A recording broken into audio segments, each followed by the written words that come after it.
In this video, we're going to look at using a workshop activity in Moodle. So click Add an Activity or Resource, click on Workshop, the description will display on the right, and click Add.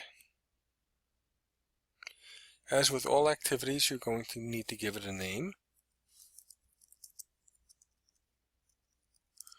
and a description.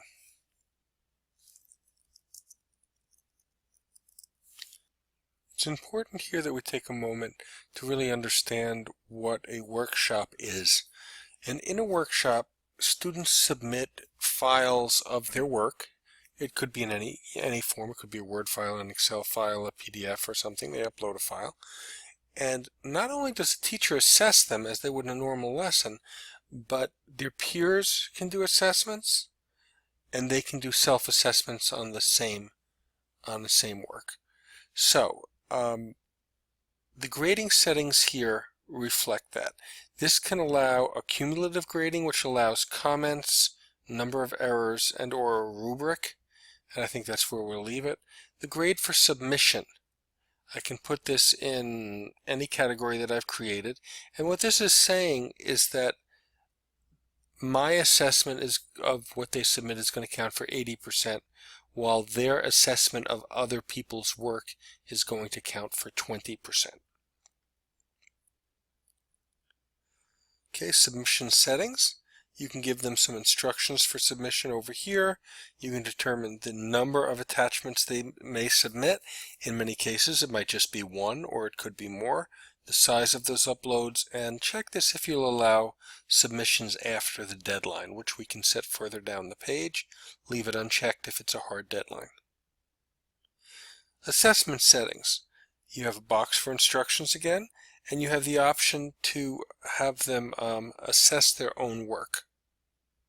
So if you check that, then students can do a self-assessment as well, which can be a really valuable thing. I mean, one of the things that we're looking to do is to have students think critically about the work they're producing, and being involved in the assessment process of both their work and other people's work can aid in that goal.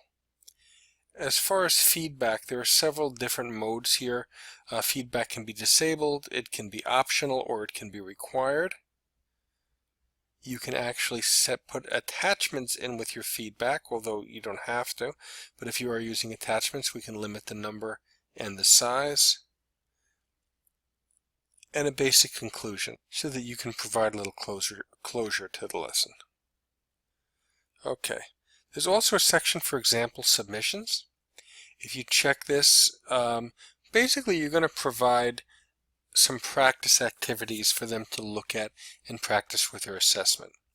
And you can set that to voluntary. You can say that the examples must be completed before their own submission.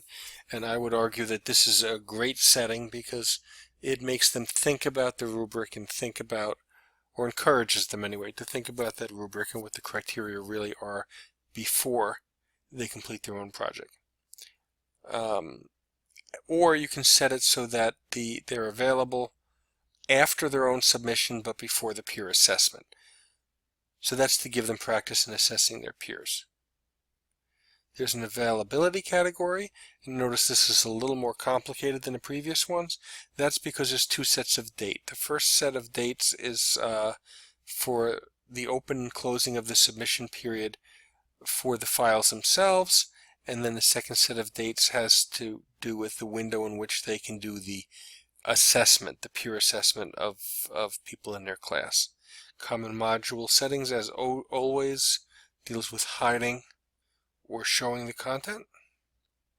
And you simply save this, and then you have a container in which we will build your actual workshop activity.